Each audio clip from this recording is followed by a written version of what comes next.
Okay, I'm making another one of these because I was gone for like a week or so because I got sick with something. I'm pretty sure you guys could guess what it was. It knocked me out for like 5 days. It was pretty ridiculous. And I'm still kind of dealing with a cough afterwards too, so I'm hoping it doesn't interrupt me too much. But I wanted to make another tier maker list because I'm slowly getting back into making videos. I was dealing with a lack of creativity lately, and a lot of my writings were not very sufficient enough for me to be like, yeah, it's good. So we're making a tier list today because the last one I made was pretty fun, and I just kind of want to make something that's pretty easy and also pretty fun. Septum recommended I would do a Elder Scrolls villain tier list. I like that. I was like, that's a pretty good idea. I have all the villains from the main series games, and I'm only doing the main series games because I haven't played the spin-offs too much. I don't really think the mobile games have much of a villain in them, especially Legends. Blades might. I didn't play it enough. The travel series is not. I haven't played it enough, and Redguard and Battlespire, I don't know enough about them to talk about their villains. I can talk about their protagonist. I know a lot about them. I might make a protagonist list eventually. But right now we're talking about the villains, and from the main games and the main game DLCs.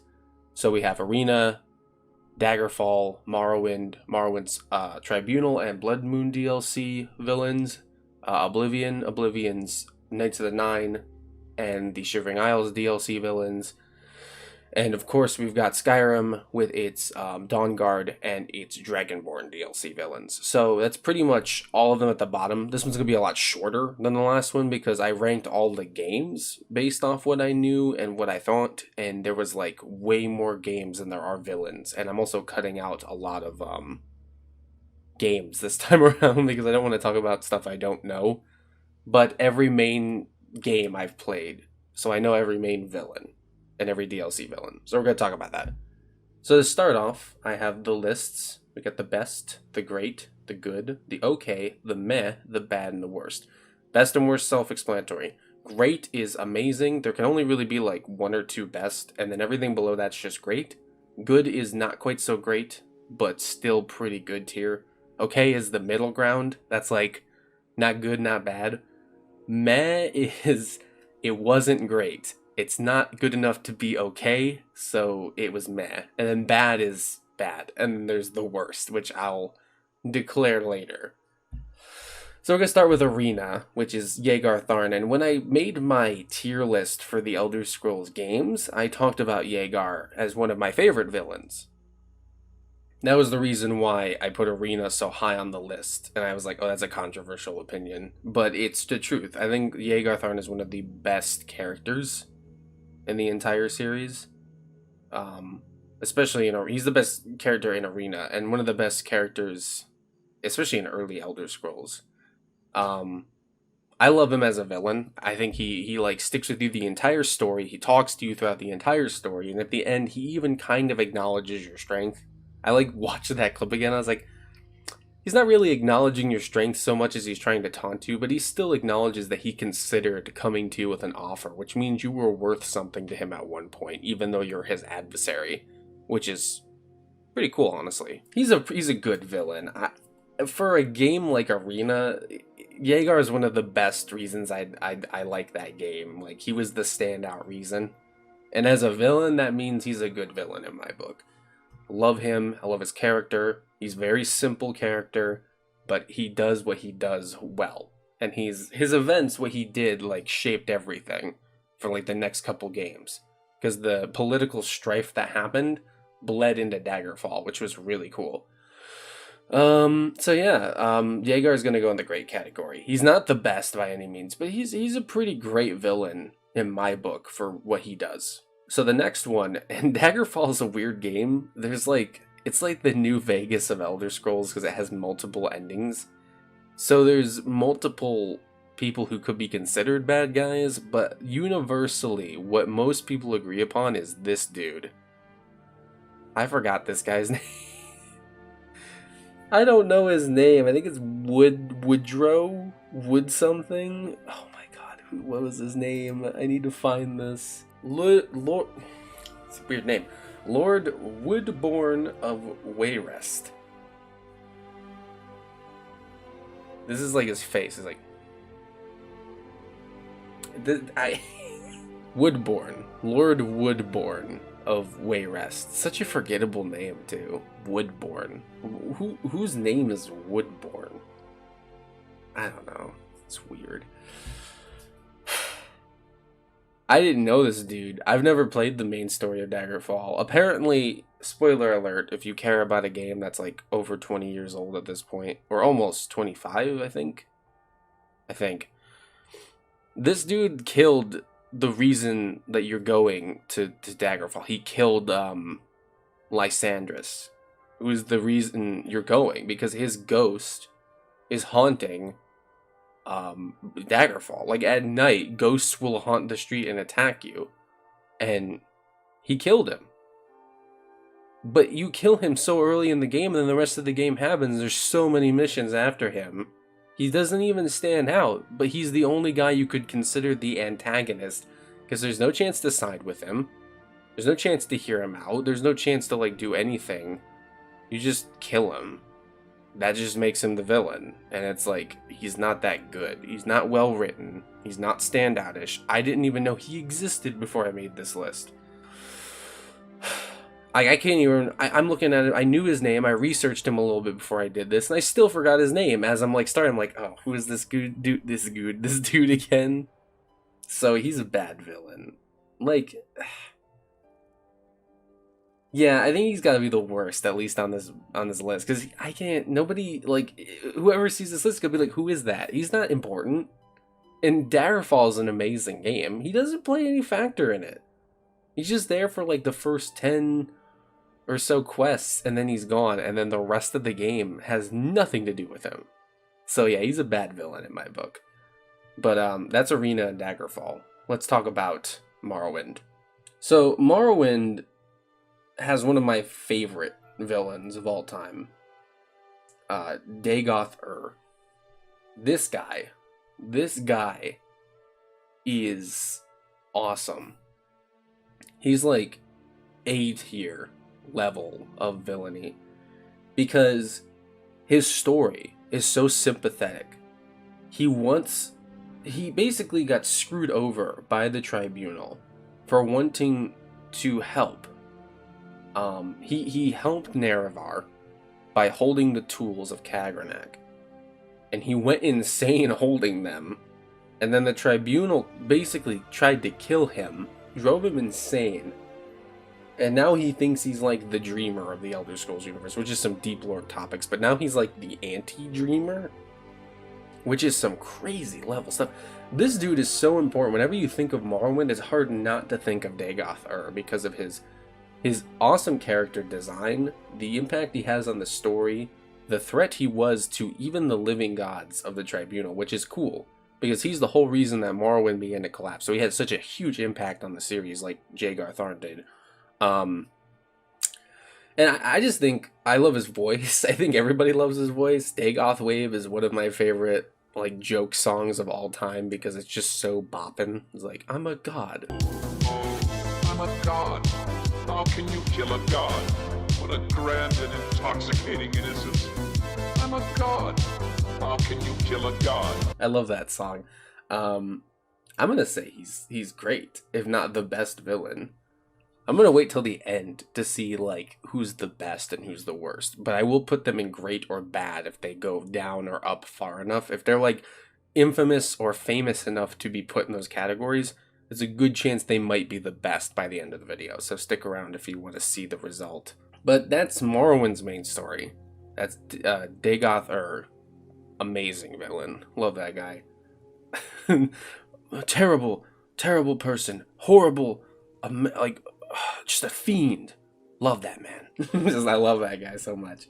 But now we gotta get into Blood Moon and Tribunal. Tribunal came out before Blood Moon, so I'll talk about them. This is embarrassing. Alexia is supposed to be here.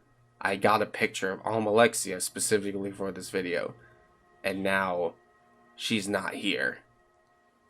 This is embarrassing. I'm back. I fixed it. The villain of Tribunal is Alexia. I had an image of her. I put it in there, um, like in the file. But when I went to go select it, I realized she wasn't in the list because her file image was not compatible or something. Which is this is a pretty good example of what I think of her. Ugh. I don't like her. I think she's a terrible villain. Because it's such a, that DLC is such a waste of potential. When it came to Sotha Sil and like the concept of like how the tribunal might feel about Nerevar. I hate her, which I guess makes her a good villain, but she's very weak with her motivation. She's like, I need to be a god, and I will kill them, or kill you, so that the people think you died defending me from Sotha Sil, and they'll love me, and they'll love you, and I'll be famous. And I'm like, I hate you. You're an e-girl. Like, that's literally what you are. It's so weak of a motivation. It doesn't even make me like them. It just makes me dislike them. And I'm on the brink where it's like, does that make them a good villain or does that not make them a good villain? I'm gonna say she's okay, because I don't know if she's good or bad. She does her job, and she does her job okay. I hate her, which is a good mark. But like, even with characters I hate, like, I don't know, Thanos or something, like, Thanos, I have to admit, was well written, had good motivations, even though like he killed a bunch of people. I don't know. I'm gonna say like I don't like her, but I also think that makes her a good villain. But I also don't like her in the sense of a villain. Like I have much more favorite villains than her, so I'm gonna put her in the okay category. She's not the worst, but she's not the best either. But that's my pick for Tribunal. There, I'm just gonna say she's okay. The next one has to be Hircine. Hircine is an amazing villain. This is what I'm saying. Like, Alexia is okay, but Hircine's amazing. He's a great villain. He's there from the get-go, has cutscenes dedicated to him. You fight him at the end, and he fights you, like in multiple forms, befitting... I just knocked the controller. He fights you in forms, basically. And I don't know, it's very honorable. Like, he has no intention of cheating or anything. He's just very honorable the entire time. He's a great villain. He's a Daedric prince. I love his voice. I love how he acts in the DLC. I love his presence. I love how he can make you a werewolf, and even at the end, he'll still fight you as, like, the villain. Even, because he's like, this isn't a fight to, like, end Tamriel. This is the blood moon, the hunt. We must fight each other in combat. And I'm like, I love this guy. Like, he's so great. And his voice is like distorted, vocoded, like, you rush fight in the arena. And I'm like, I love this. It was just a cool presentation. He's a great villain. Didn't do anything bad. I mean, he killed people, but I mean, he didn't do anything like that made me hate him. But as like an antagonist, he was definitely driving the plot along very well, and his presentation is amazing. So I love him. Hircine definitely is a great villain. Okay, so now we're going to move on from Morrowind to Oblivion. This video is going a lot faster. I was really expressing my opinions with the Elder Scrolls games, and I think that's because there were more, but, I mean, this is just I gotta move on to Oblivion now, and we're almost done. We've got 1, 2, 3, 4, 5, 6, 7 villains left. And you're like, oh, well, isn't there 3 DLC per game? Should there be 6? Well, that's because the next one, Oblivion, has 2 villains, technically. And we're going to start with Mankar Cameron. I love Mankar Cameron. I think it's a fascinating character. And I love the concept of them. The speeches they give at the end of the game, the concept of like what they do, how they rally people against basically Tamriel itself. I think he's a great villain. He's not amazing. He's not the best. He's definitely not okay. He's a good villain. So I'm going to say, considering his speech, the voice acting for his character is amazing. And I love just the writing for him. The interaction. I think the only downside is his boss fight is like bad. I think when it came to a lot of these other characters, they up to this point have been good boss fights. Dagoth broke the laws of the game. You couldn't retreat from him. you couldn't actually kill him. You had to use the tools you gathered to destroy the heart to destroy him, which was very fascinating. Rhaegar Tharn is a very tough fight, to the point where even if you beat him, you can't kill him. You have to like break the crystal, and that will free Uriel and all them. Her scene, great fight. Takes on a form depending upon what you choose, I believe. Strength, speed, and or magic, I believe. I could get the categories wrong, but he appears in different forms, so his boss fight varies depending upon what you do or what you choose, and it's cool. Alexia is a god. Fighting her is like fighting Vivek. It's terrifying. It's like, not terrible, but it's hard. It's hard to fight her. And this dude sucks. Like, there are good fights in Daggerfall, and I think this dude is... I've never gotten this far. I don't know if he's okay or not. I'm judging him based on his writing. But I heard he can turn into like a interesting enemy to fight, but he's not like over the top like Rhaegar, who has like 1,000 minions with him or something. He might, I don't know, but I think he might have like 1 or 2 minions with him, but he's not some over the top fight. Like you kill him, he's dead, and then you move on. But everybody else, Alexia, Rhaegar, Dagoth, her scene. I mean, her scene's like freaking god. So is Dagoth.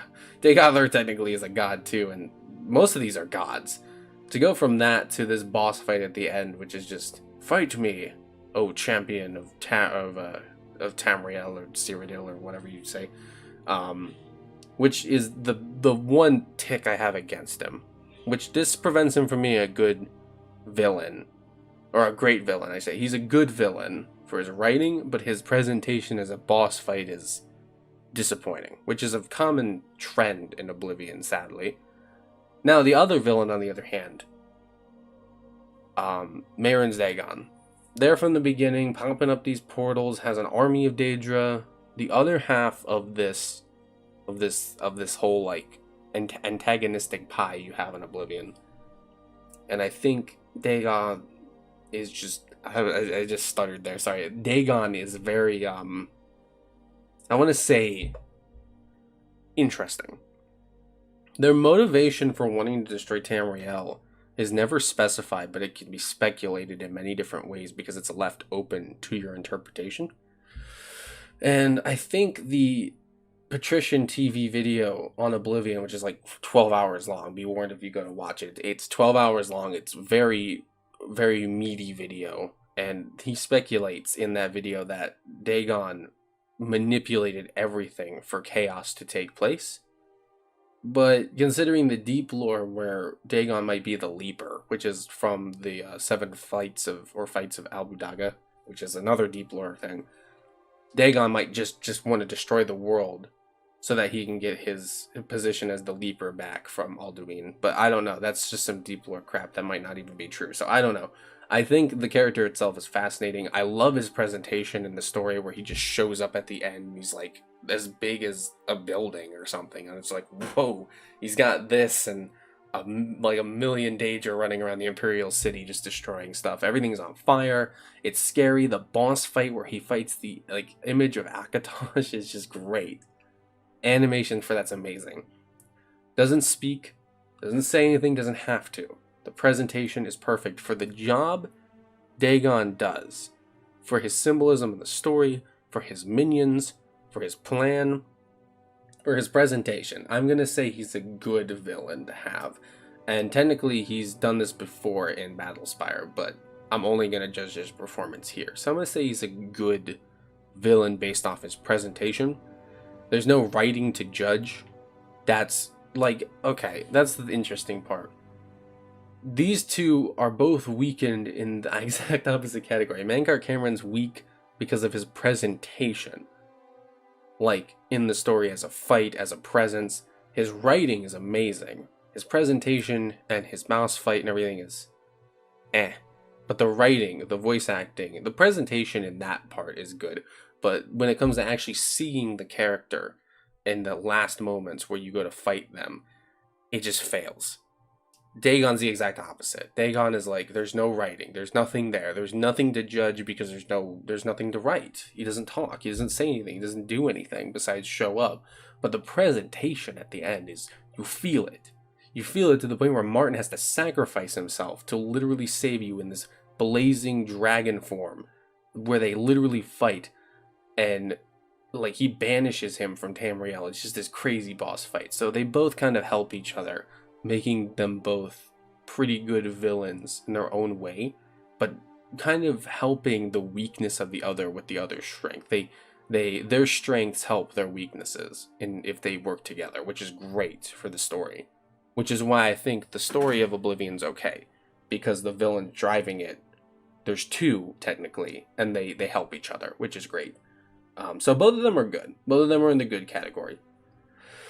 I'm gonna say the next one's gonna be Knights of the Nine. Umaril the Unfeathered is a meh villain. And it's because you talk this villain up. And they're great, but I don't know. They don't have enough behind them to really make you care. They don't show up till the very end. And the presentation is good, but not good enough. I don't feel threatened by Umaril. He just looks like another generic Auroran. Mehrunes shows up, he's like 50 feet tall. Big as a building. Everything's on fire. When you fight Umaril, you're in the sky. That's cool, but it's just like, okay, fight this other creature. By the time you fight Umaril, you fought Daedra. You fought bandits. You fought random creatures in the world, like trolls and ogres, and you've done side quests that like bring you to frozen glacier, like coves or whatever, with like ice crystals you have to collect and stuff, and ghosts, pirate ships and stuff that are haunted. You do all these crazy things in Oblivion, and you fight this god basically, and I don't know, it's just, I don't really remember Umaril. Like, I almost forgot about him when I was making this list, and I was like, oh yeah, Knights of the Nine's villain, who was that? That's Umaril, right? And the lore is so fascinating. But even the lore is mostly focused on Pelinel, and Umaril is just like there. It's the reason Pelinel fails, but there's no character there. So it's like the writing is bad, and the presentation could be good, but it wasn't good enough. So it's not even okay. It's like meh. He's not terrible, but he's meh. And that's just my opinion on that. Jiggalag, on the other hand, which is the villain from the Shivering Isles DLC, is amazing.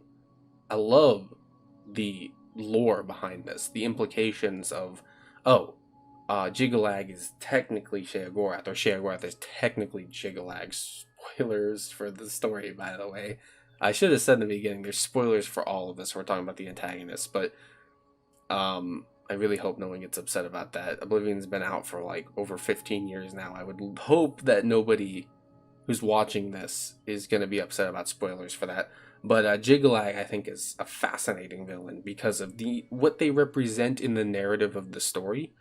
Shivering Isles is a place of madness, insanity.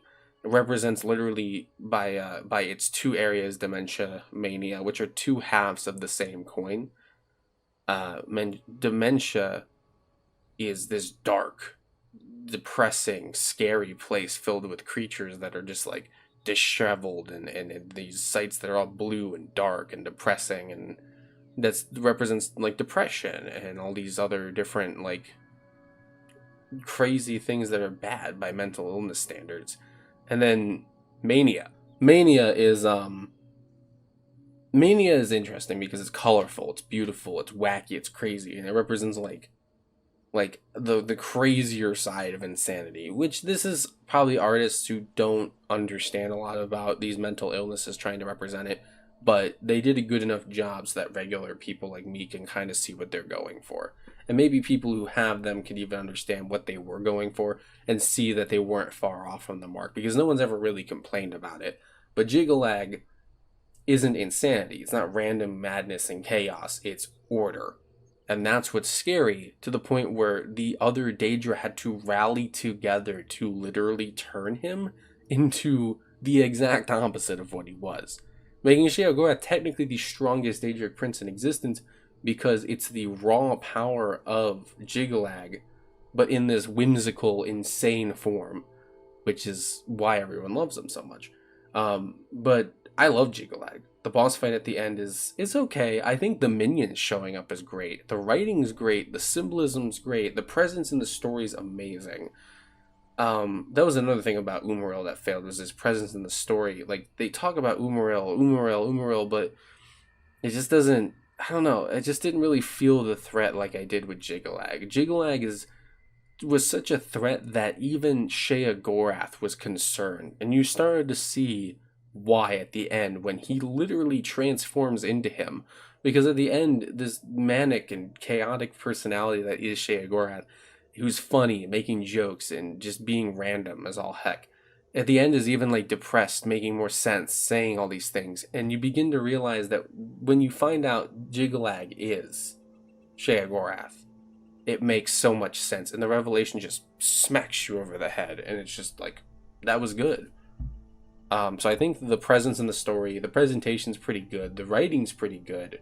I love the ending speech by them, talking about like what happened and the voice acting behind it, which I believe is Wes Johnson. I love that. So yeah, I think Jigalag is an awesome villain, one of the greatest in the entire series in my opinion. There's a lot of really good villains in this list so far, and 3 that are okay or bad. Speaking of okay villains, Alduin from Skyrim. Oof, this is hard to judge. Alduin in the lore is cool. The writing behind it, which is in the games, in the books, in the legends, it's great. It's an amazing figure in the lore. The presentation of it and the actual presence in the story is almost non-existent. Alduin fails in presentation in the sense of the boss fight, in the sense of like the beginning presentation is good. When Alduin shows up, destroys an entire town in 2 seconds by summoning meteors from the sky, that's a great presentation. By the end, though, the last boss fight is just another dragon fight, and it's very disappointing. Like, to the point where I think everybody in the community who played the game cited that as one of the main reasons Skyrim's main story is kind of bad. Its boss fight sucks, it has a couple plot points which are dropped, and Alduin himself, however you want to go about that, is lackluster. Such an amazing chance to have a really good villain, and I just kind of feel like they dropped the ball at the end. I really liked how they showed up in the story, and would talk to you, and would raise dragons randomly in the world, so you felt like they were there. But then when it came to it, especially at the end, when you're like, I'm gonna fight Alduin, I'm gonna be like there.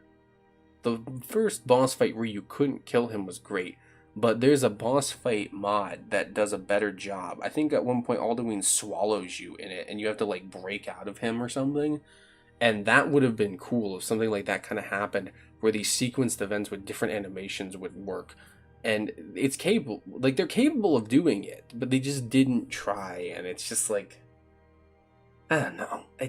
Alduin's a failed attempt at making a really good villain who started strong and then ended weak, is what I'm trying to say. So they're not quite bad, but they're not quite good. I've seen worse. But I think if it started out weak and ended strong, it would be okay. But it started out strong and ended weak, and that makes it kind of bad. So I'm going to put him next to Umaril, because it's such a great figure in the lore.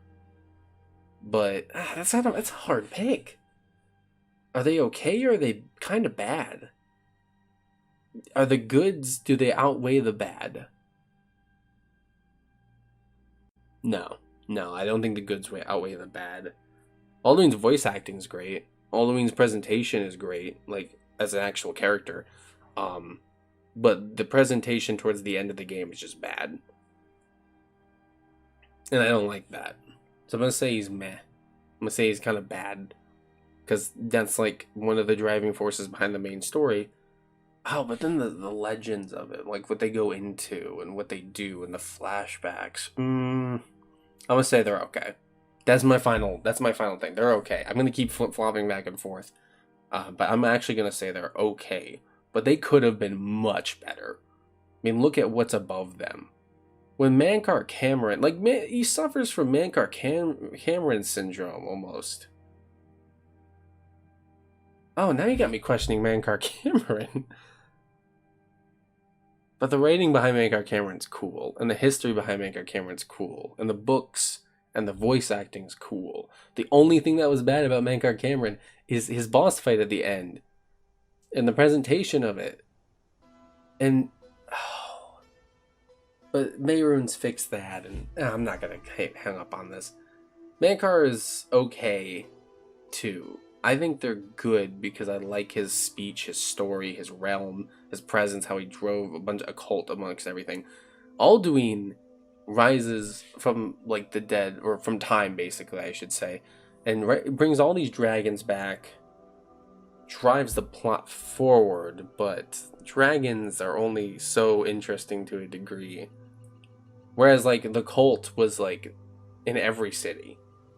And there were people that would just randomly be like, for Dagon, and they would just come out of nowhere and attack you. Whereas the dragons, oh, another dragon fight, like, I don't know. Anybody could have been a cultist, which was cool. Dragons are dragons, and they lose their luster halfway through the story. I don't know. So yeah, I'm going to put Alduin there. And then I'm going to try and move on here to Dawnguard, which is the next DLC. Villain, person, thing. Yes. Harkin, how do I put this? Oh god, Harkin's weird. Harkin's another okay villain. Not good, but not bad. Harkin's presentation is great. I think the presence in the story is overshadowed though by his daughter Serena. Serena gives more context as to why Harkin's a bad person, and why you should never side with them. The boss fight at the end was actually pretty good compared to Alduin, because up to that point you never fight a vampire lord. So Harkin was actually unique for a boss fight, whereas Alduin failed because Alduin's just another dragon. My dad's dying in the background, ignore that. I hope he's doing okay. I'll check on him in a minute. But Harkin's pretty good. In that sense, at the end, when he shows up as a vampire lord, it's one of the only times you ever fight a vampire lord. So I think that's pretty cool. I think that was a really good opportunity for you to fight something, especially if you sided with the vampires. Like, if you sided with the vampires and became a vampire lord, that was your chance to show off that you, like I can see the battle in my head, and when you fight him with the powers you have and the abilities, it makes fighting Harkin so much more interesting, and I like that. So I think Harkin did a good job on presentation. Writing was okay. I think their presence could have been a little bit more impactful instead of having Serena explain that Harkin was a bad guy, actually show us through his actions. Because we hear secondhand that he's a bad guy, but we never see him being a bad guy. He's basically playing a game, and by the end, it's like, okay, he's there, and now his true colors are revealed, but he's never like showing that throughout the entire story. I don't know, it just, it's good though at the very end, and he's not bad, but they could have done more. It's another case of a Tribunal situation, like where Tribunal, the DLC, had a great premise, had potential, it was good in some cases, but it drops the ball and wastes so much potential, so it's bad to me. Harkin has some of that potential tapped, but not enough to be amazing. So I'm going to say he's a good villain for what he is, and a good boss fight, but nothing more. He's not great. He's good. He's better than okay, but he's not amazing. Which leads us to the last one, which I think is good, Miraak is better than Harkin and is better than Alduin because thematically, Miraak from the Dragonborn DLC here does a lot of things and lives up to the potential that like is set with him. When Miraak first shows up, you're in this crazy like plane of oblivion you've never seen before. You see his minions, you see Miraak, and you begin to be like, oh, this guy is interesting from not only like presentation point, but like his appearance is just, it's unique. And then you find out he's a Dragonborn. This is the Harkin scenario. Remember how I said the Harkin fight was cool because you're fighting a you're fighting a vampire lord. You're fighting a vampire lord, which is cool because you don't fight those. And if you are a vampire lord, it makes it even cooler because you're like, you transform, he transforms, and it's just cool. Dragonborn, there was no chance for you not to be a Dragonborn. You are a Dragonborn. You were the last Dragonborn, and he was technically the first Dragonborn, from what I understand. So there's this poetic intrigue of like, oh, I get to fight someone with a shout. I get to fight someone with the powers I have, someone with the strength I have. And you see that butts heads with you and makes things interesting because he shows up in the overworld and steals dragon souls from you once you talk to him for the first time. Meaning you can't get more powerful half the time. Like, he will show up and he'll be like, oh, thank you for the soul, Dragonborn. And it's like, go away. And it makes you hate him. But you don't hate him enough to dislike him like Alexia or something.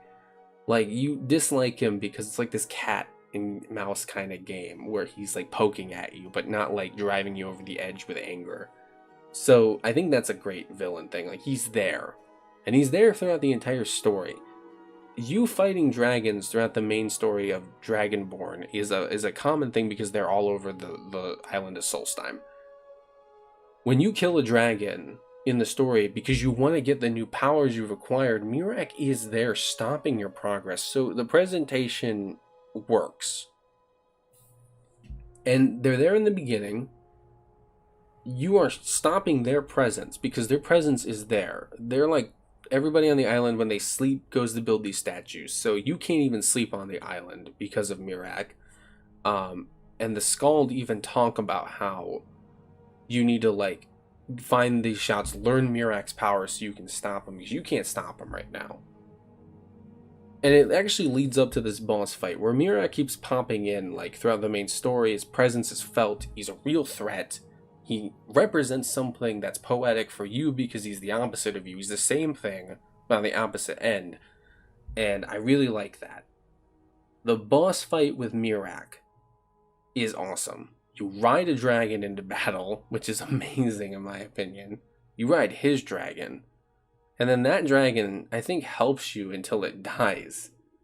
And then he absorbs its soul. And then he keeps absorbing dragon souls and fighting with shouts and minions and all these other things.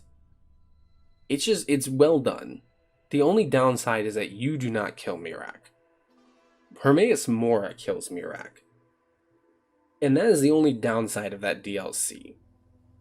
I think I mentioned that before. I think Hermaeus Mora taking over and being like, oh, you are now mine, Dragonborn, basically. Like, now that I've helped you, you're indebted to me. I kind of feel like that's a cheap, really crappy ending to an awesome story of a character like the Dragonborn, which is something I'll talk about when I talk about the protagonist video that I'll make in the future. But Miraak, up until that point, presentation, the boss fight, the presence in the story, the appearance, what they represent, everything is great. I'm gonna go ahead and even say that they're one of the best like villains in the entire series because of just how they were presented. Everything, even if it wasn't amazing, all adds up to just be a great presentation of a villain, which is why nobody complains about Miraak except for the fact that the very end has Hermaeus Mora killing him. So I'm going to say he's a great villain. And now we have our list where we get to pick the best and the worst.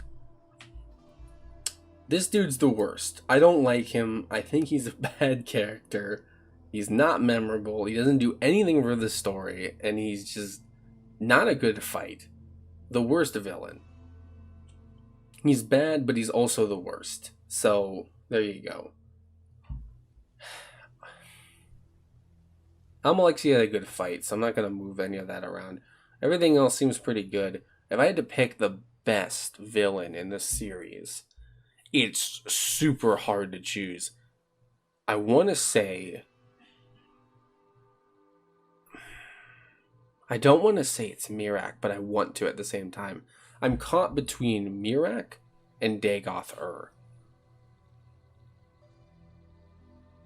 But I'm also, like, Jiggalag's amazing too, because that twist at the end, but the boss fight's kind of lackluster.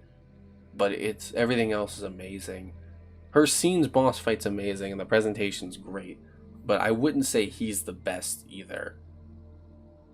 I'm going to say, since I'm having such a hard time choosing, that both these two are the best villains in the series. Dagoth, whose presentation, presence, background, which is all in the main game, by the way. You can read about him, you can talk to Vivek about him, you can feel his presence with all his minions, who will literally talk about how they're indebted to him, how they serve him, that they're pushing to drive everyone out of Morrowind who's not a Dunmer, take over everything with Corpus. He invents Corpus, so you feel his presence everywhere. He's an amazing villain. His boss fight's awesome because you don't actually defeat him. You have to use the tools. You do have to defeat him, but he just keeps coming back. So you have to use the heart, and you have to use the tools to destroy him, which is really great. I love that. And the only downside with his character, I think I didn't mention, was you can't join him. They offer, like, they tease that you could have, but they never let it happen. So I'm going to say Dagoth is one of the best villains in the entire series. And Miraak is not far behind because his presentation's amazing. You know what? I mean, like, Miraak's amazing, but I'm not going to say he's the best because they dropped the ball at the last second with him, which kind of ruins it. So Dagoth gets the spot as the best. I was going to say Miraak was up there with him, and then I keep remembering that Hermaeus Mora kills him and not you. Which I know is kind of weird to say because you don't defeat Dagoth. But Dagoth is such a threat you can't defeat him. But I feel like you could have killed Miraak. But Hermaeus Mora was like, I'm a butt in. I'm gonna kill him with my tentacles. And I'm like, okay, I feel like I had this, bud, but... Like, there was such a missed potential. Maybe you both could have rode dragons. And, like, maybe you could have rode a dragon to go and kill him. Or maybe he starts riding a dragon at one point. That would have been cool. Maybe there could have been the shouting match. Where you have to, like knock him down. Or you test your Thum against him in a standoff. And maybe you could have lost the shout or whatever. Maybe you could have lost at the end. But maybe then Hermaeus Mora could have done it. But having an option maybe where there was an ending where you could beat him would have been cool. It's just the lack of time and development that Bethesda puts into the game that makes it so they have to do these weird endings, like with Alduin. And like, Harkin was good. I think you defeating Harkin was great, which in that regard, Harkin, his final boss fight, has an element that Miraak's doesn't. But Miraak has a much better presence and represents something better overall when it comes to fighting the Dragonborn. So, I don't know. I'm so mad that Bethesda does this thing where they drop the ball with their villains, especially in Skyrim, and Harkin's the only one who has a good ending, but then his presentation in the story is just terrible. Like, he's there, they don't do a terrible job with him, but they do a terrible job with him because he never shows up in the main story until, like, the ending. It's everyone else who talks about him and mentions him and says, we have to stop him, or Harkin's going to destroy everything. It's like, why can't Harkin show up and say that himself, you know? I want that. I don't know. And that's their own fault because they wrote the story in his castle, so they couldn't have him be a main villain until the very end. It's lazy writing to me. But his boss fight's good, so he's good enough to stay up here. But this is the list. That's enough of me rambling. I've talked for like 30, 40 minutes, I'm assuming. Yeah, 50 minutes. Some of it I had to cut out anyway, so whatever. But this is the list. And I'm pretty proud of it. Best is Dagoth. Great is Yeager Tharn, Hircine, Jiggalag, and Miraak. Good is Mankar Cameron. Mehrunes Dagon, Harkin. Okay is Alexia and Alduin. Meh is I forgot his name again. That's exactly why I forgot. The villain from Knights of the Nine, Umaril the Unfeathered. There we go. And then the worst, because there's no bad. There was a bad, and I'm just concluding he's the worst villain now out of this list, is Woodborn. Lord Woodborn of Wayrest, or wherever he's from. Because he's not even worth anything. He's just there. He's not even a good villain. No one remembers him. So that's my list. I hope you all liked it. I hope you all like my list. And these are fun. I'm probably going to make a protagonist one now. And if you have ideas for a list that you want to see, maybe you should mention it down in the comment section below, because this was actually a list from someone else. Someone said, hey, well, I made the list myself, but Septum said you should do one about the villains. And I'm like, yeah, I love that. I'll do that. So if you have ideas for one, hit me up in the comments section. If you like the video, like it. If you want to, support me, subscribe. It's a normal thing. I'm only saying it because when I say it, people think about it and they actually do it. But if you are here, my thing vibrated. If you're here, I'm just gonna assume that you already are subscribed. So thank you for that. And if not, please consider it. If not, no pressure. But thank you for considering it. It helps me out. I'm gonna probably make another one of these soon. I'm going to edit this one and upload it. But if you have any ideas, let me know. Thank you for watching. I hope you all have a nice day, night, evening, wherever and whenever you're at. And this has been Infinity Break, and I will see you guys in the next video. Thank you.